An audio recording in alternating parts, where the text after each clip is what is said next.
with airport authorities and the senior divisional officer for Vuri have begun as the nation's porter have begun its reopening strategies for international flights after weeks of shutdown due to the coronavirus pandemic.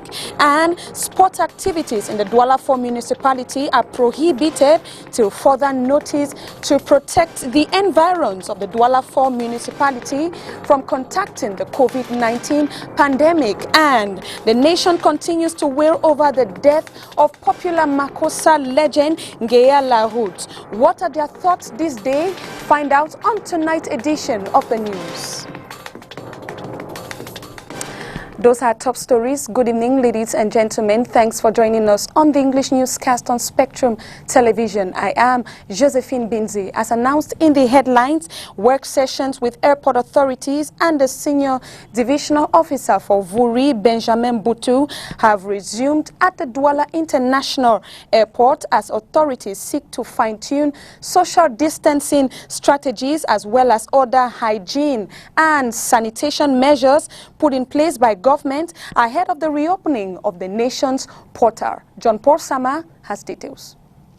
Social distancing measures have been previewed at the Douala International Airport ahead of the previewed resumption of flights in a bid to stop the spread of the coronavirus.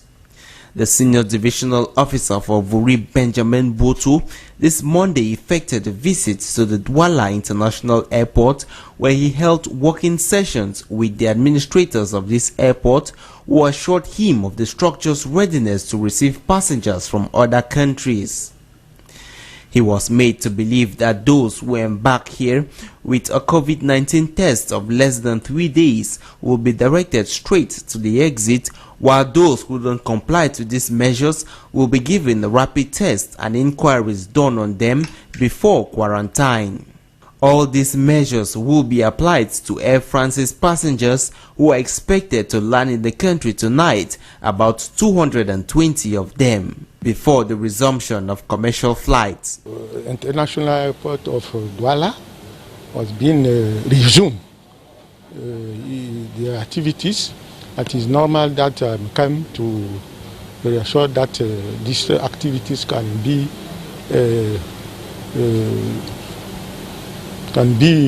resumed without difficulty, and it is my duty that to come to see that everything is doing very good to receive the passengers coming the countries, the different countries.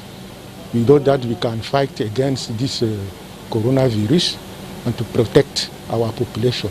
The senior divisional officer for Vuri, in his capacity as the chief of incidents at the airport, expressed his utmost satisfaction after the presentation of these measures aimed at putting a definite stop to the spread of the coronavirus in the country.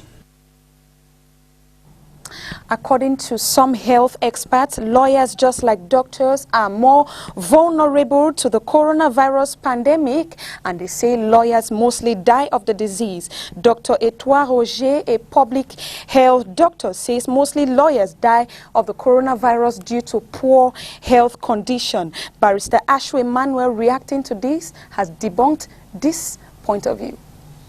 Dr. Etoile Roger, a public health official, has castigated the high death rate recorded within the judiciary in Cameroon to the poor working environment and conditions of lawyers. To the medic, the outbreak of COVID-19 has left lawyers living in a slaughter with the absence of an occupational medicine program for lawyers in confinement, sick leave, resumption of service, follow-up of contracted persons, screening, among others. Ensuite, il y a des questions notamment à la prévention du COVID-19, notamment les conditions de travail. The working condition is precarious, with their offices which are not regularly disinfected, poor ventilated court offices and courtrooms with a non-respect of social distancing. Normally, the nature of their profession entails regular physical meeting. Les messages de sensibilisation qui ne sont pas toujours visibles.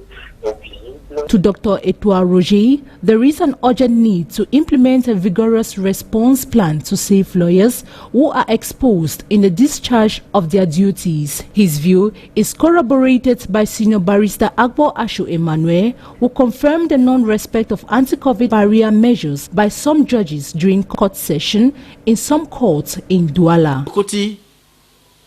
They managed somehow to go ahead.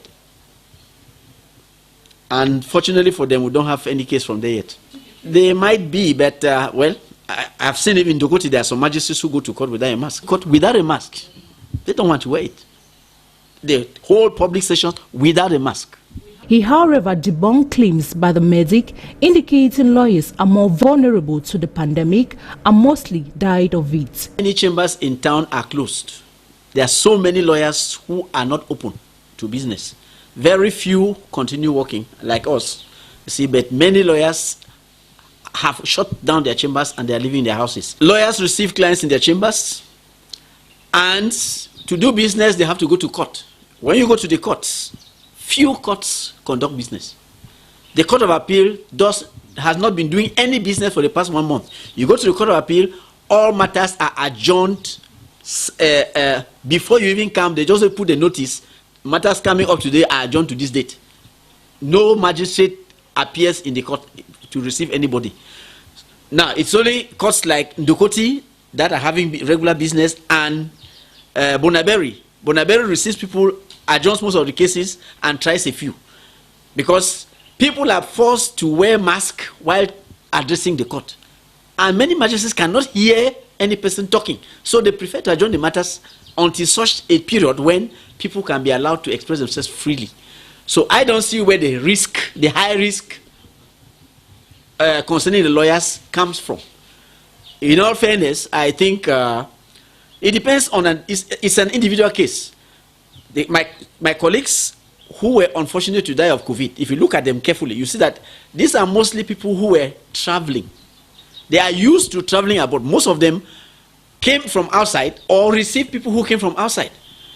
Those of us who haven't got those type of clients, I mean, what exposes me to COVID? Cameroon has lost at least 6 of its top lawyers to the pandemic, and to the medic, it is time for vigilance, which he says is the watchword. Talking about hygiene and sanitation in the Douala 4 municipality, wash hand posts have been created at several spots at the Rai Market in the Douala 4 municipality. Though the effort is meant to mitigate the spread of the COVID-19 pandemic, users still complain of some difficulties. More with you, Oni Ladonet. The Rai Market in the Douala 4 municipality is not indifferent to the existence of the COVID-19 in Cameroon, as washing hand posts have been created all over the market. Yeah, at the beginning of the situation, it was very terrible. We talk to women, they don't want to understand us. We tell them that washing of hands, the measures of hygienic put in place, it is a necessity. Some of them took it for granted, but now I think it is going. All of them are trying to respect the hygienic rules. Even though these posts have been installed, users of this market still complain of the unavailability of soap. We have water to wash our hands, but in some places, there's water with no detergent to disinfect our hands. What's the use of putting water without detergent? Washing of hands seems to be the only measure respected, as individuals can still be seen in close proximity with just few having their face mask on. The Lord Mayor for Douala 4 municipality, with his notice, he asked us to create social distances in the market. So we came and created a calendar that today some will sell, tomorrow, when you are selling today, your neighbor should not sell, so that tomorrow you should not sell while your neighbor will come. We have applied that one. After some time, it has been very difficult.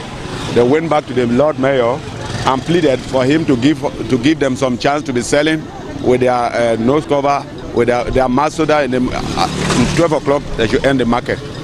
So that's why you can see this crowd here in Marché de Rai.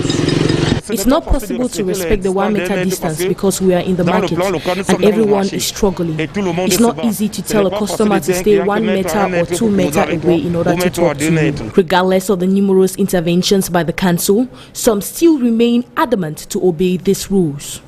We asked with the council to give us municipal police to help, to assist us put this situation, so that we put some measures so that it should be respected. I think, although it is a difficult situation, some of them, when we are passing the lockdown notes, after us, they remove it. Some of them know really that there is something, there's the COVID-19, they are avoiding completely and they are trying to lock their nose. So, everybody cannot do, so we are doing. It should be noted that Cameroon has entered the second phase of the pandemic with more than 100 infected persons. Therefore, Cameroonians are being called upon to be vigilant and respect all the sanitary measures.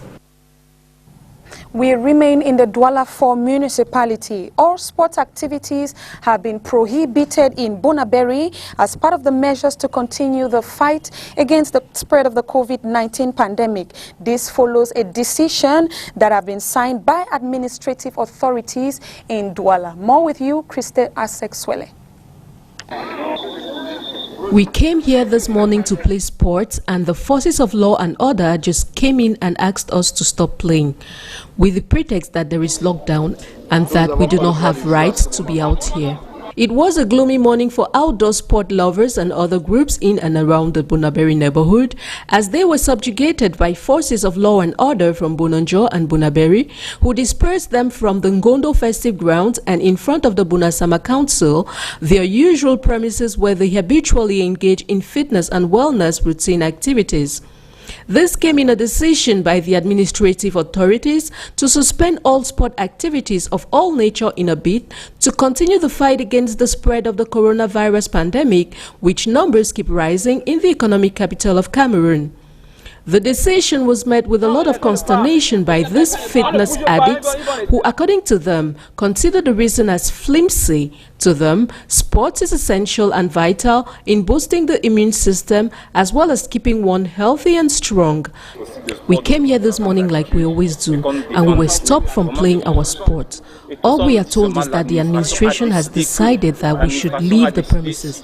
We really do not know on what basis that administration is taking such a decision. When it said that sports helps in boosting the immune system and now we are stopped from practicing it, we really do not know what else to do. It is obvious that these grounds will now be deserted until the uplifting of the restrictive measures.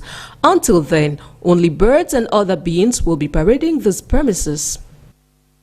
Land and administrative authorities are yet to implement an order for them to sign documents 48 hours after Minister of Territorial Administration released the instructions. In the economic capital Douala, subdivisional officers say they are still working on the modalities. John Paul Sama with details. The decision from the Minister of Territorial Administration calling for divisional officers to sign attestations of documents 48 hours ago seems not to have landed on the tables of these civil administrators in Douala. I was at the DO's office today to sign my documents, but it seems the decision in question hasn't yet gotten to them. They said they are still to work on that in order to render the services to the population. As a consequence, there's a long line at the SDO's office waiting to get their documents signed. This note is, however, welcomed by Cameroonians putting together their documents to sit in for public examinations. It's a good decision because it will make our work easier and reduce the transportation cost for us. And I had my documents signed at the SDO's office this morning. These measures put in place are set to be aimed at rendering diligent services to Cameroonians. Samuel Moth mobilized some Benin traditional rulers and elites over the weekend to discuss a way forward on their land issues with government. The chiefs re-emphasized on their desire to return home and uphold their custom and tradition as they hold it very dear to them. Oni Ladonet has more.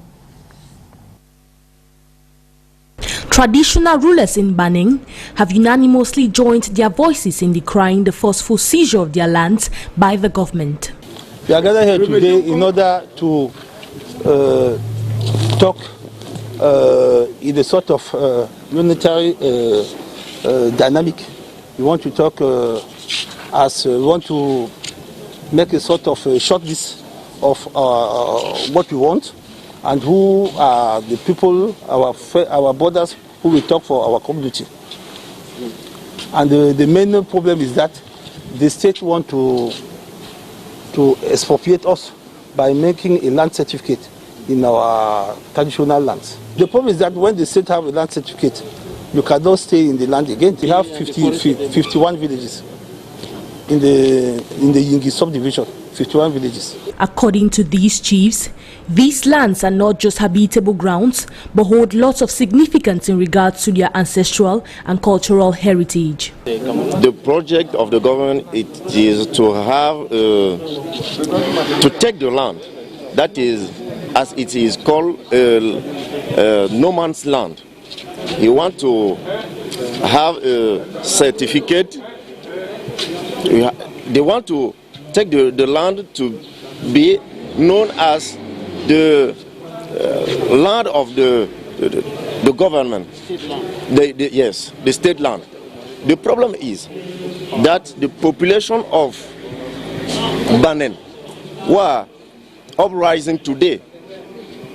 We are not uprising to go against that project, but our problem is, as we have been removed from our villages during the independence moment, we need to go back. We need that the government who has taken the decision to move us from our native land to bring us back in our native land, our native land. That is the main objective of our standing here today. A press conference was held over the weekend, which aimed at choosing representatives to follow their course. And onto our health page, excessive consumption of salt, caffeine and meat have been strongly condemned by health experts as they expose the kidney to several infections, which in turn lead to chronic kidney disease. Ladonet Oni in the following report examines the causes of kidney failure and how it can be avoided. The rate at which young people suffer from kidney failure is a call of concern in our society today.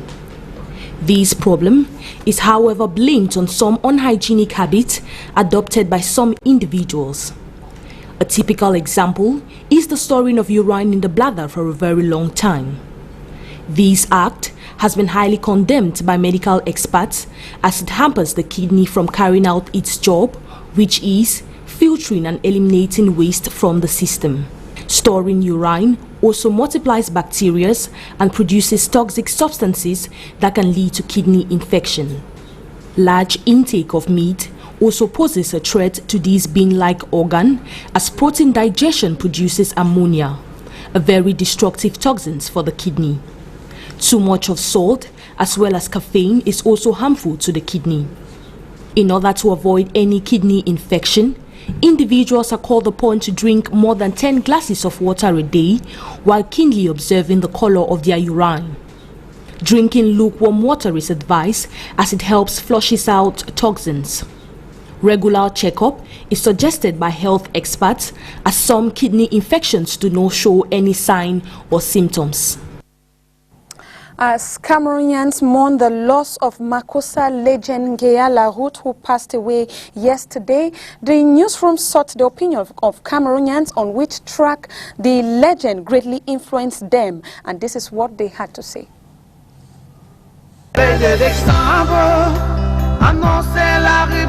The news of the demise of popular female Cameroonian artist Louise Obinom, popularly known as Maman Ngea Laroute, has been received as a shock to lovers of her music. Maman Ngea was really a mother, calm in her music and had a very good melody. I loved it.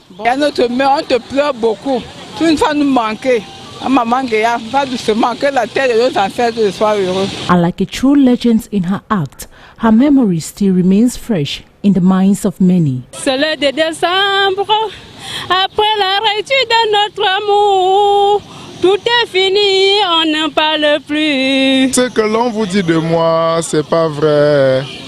Ne vous éloignez pas de moi, venez, vous verrez. The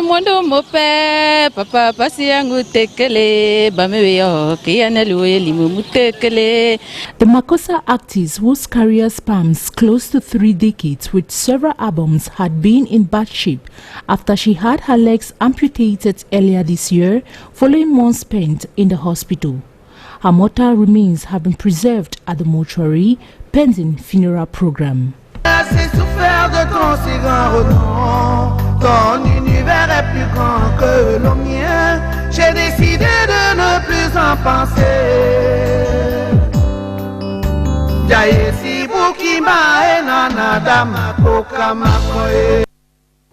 And may her soul rest in perfect peace. Over to our international page. The role of the U.S. military has come under intense scrutiny amidst civil unrest erupting in the United States after African-American George Floyd died in police custody last month. The VOA Tonight explores the importance of the military's long tradition of remaining apolitical in order to best represent and protect the American people it serves. Details with the VOA.